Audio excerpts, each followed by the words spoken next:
Mom dad की anniversary. Mom dad की anniversary पास आ रही थी, पर इस बार मेरे पास उन लोगों के लिए एक सरप्राइज था। मॉम डैड हमेशा हमारे स्पेशल डेज को और स्पेशल बनाने के लिए न जाने कितनी मेहनत करते हैं। तो इस साल मैंने उनके स्पेशल डे को थोड़ा और स्पेशल बनाने के लिए कुछ सोचा था। उनकी एनिवर्सरी वीकेंड पर थी और मॉम और डैड को पहाड़ों में ट्रैवल करने का बहुत शौक था। तो दरअसल प्लान ये था कि हमारी डेस्टिनेशन सिर्फ मुझे और मेरे छोटे भाई मिंटू को पता थी। मम्मी पापा के लिए ये सब कुछ एक सरप्राइज था। तो सैटरडे सुबह मैं मम्मी पापा और मिंटू को लेकर फैमिली ट्रिप पर निकल गया। मैंने अपने मोबाइल पर लोकेशन डाली हुई थी और पापा ड्राइव कर रहे थे। मैं उन्हें रास्ता बताता जाता, पापा उस रास्ते पर गाड़ी चलाते जाते। मॉम और डैड ने बहुत ट्राई किया, पर मैंने अपनी लोकेशन रिवील नहीं की।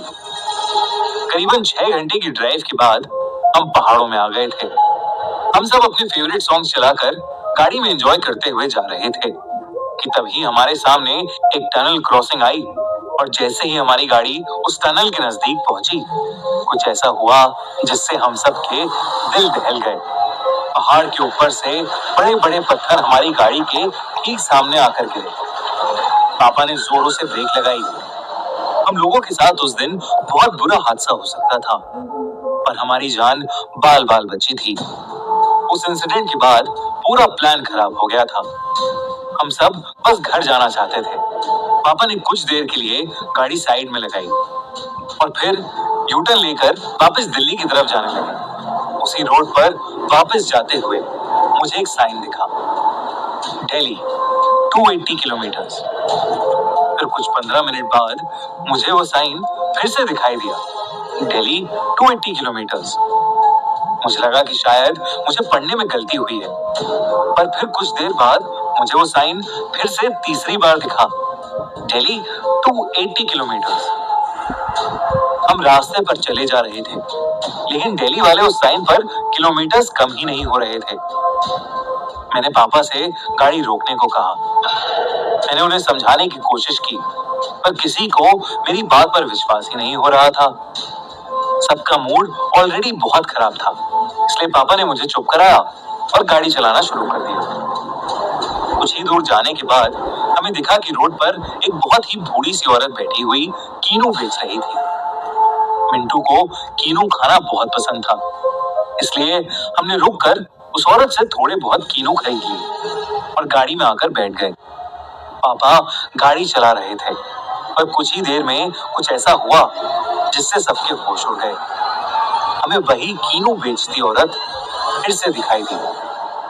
हमें समझ नहीं आ रहा था कि आखिर ये मुमकिन कैसे था। हम लोग एक सीधी रोड पर चल रहे थे, तो फिर दोबारा हमें वो औरत कैसे दिख सकती थी? तभी मैंने अपने फोन पर मैप्स चेक किए, तो मैप्स के अकॉर्डिंग हमारी गाड़ी एक ही जगह पर खड़ी थी। हमें लगा कि शायद उस रोड पर नेटवर्क का इशू है, लेकिन हम सबको बेहद अजीब लग रहा था। पापा ने गाड़ी रोकी और उतरकर इधर उधर देखने लगे। तभी अचानक हमारी गाड़ी के शीशे पर एक आदमी ने जोरों से खटखट की।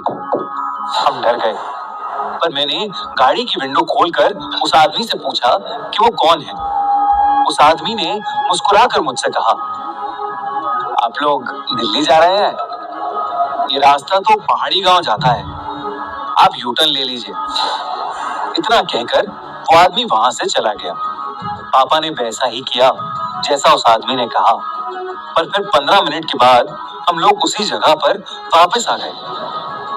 पापा ने परेशान होकर गाड़ी रोक दी। अब सबकी हालत बहुत खराब हो गई थी और तभी फिर से किसी ने हमारी गाड़ी के शीशे को बजाया।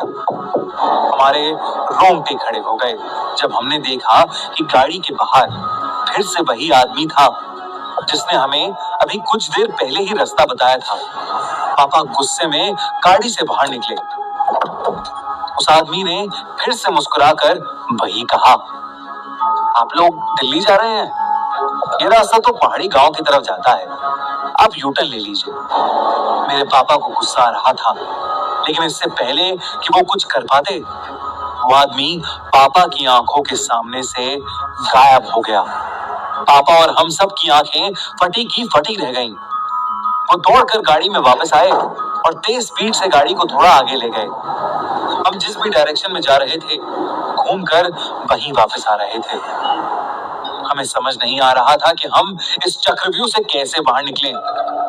हमें अभी भी वो बूढ़ी औरत बार बार दिख रही थी।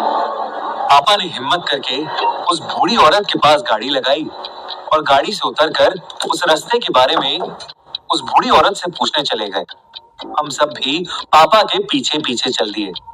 पापा ने जैसे ही उस औरत से बात करने की कोशिश की, वो औरत जो पहले हमें हंस हंस कर कीनू बेच रही थी, अब बिल्कुल चुप होकर नीचे देख रही थी। पापा ने उसे कई बार पुकारा पर उसने कोई जवाब नहीं दिया। तभी पापा ने उस औरत के कंधे पर हाथ रखा और अचानक उस औरत ने झटके से पापा की तरफ देखा। उसके बाद जो हमने देखा वो हम आज तक नहीं भूल पाए हैं। उस औरत का आधा जबड़ा गायब था और उसके बचे हुए मुंह से खून टपक रहा था। पापा ने चीखते हुए हमें गाड़ी के अंदर बैठने को कहा और तेजी से गाड़ी भगाई।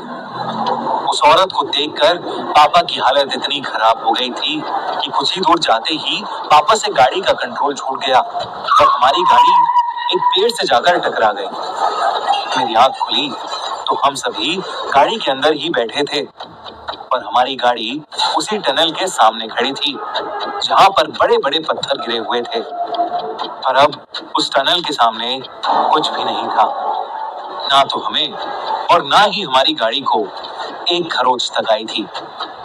हम सबको लगने लगा था कि शायद हमारे साथ जो कुछ भी हुआ है वो रियलिटी नहीं थी। पर तभी मॉम ने देखा कि उनकी सीट के पास सड़े गले किनुओं से भरी एक थैली पड़ी थी। हमने तुरंत उन किनुओं को गाड़ी से बाहर फेंका और किसी तरह दिल्ली की तरफ निकल गए। हम सही सलामत वापस घर तो पहुंच गए, लेकिन उस दिन का डर आज भी हम सबके जहन में बसा है। हमारे साथ जो कुछ भी हुआ वो क्या था और क्यों हुआ हमें आज तक समझ नहीं आया। पर हम बस खुशकिस्मत हैं कि हम सही सलामत घर वापस आ गए। मम्मी पापा शायद अपनी इस एनिवर्सरी को कभी नहीं भूल पाएंगे और ना ही मुझे और मिंटू को कभी भूलने देंगे।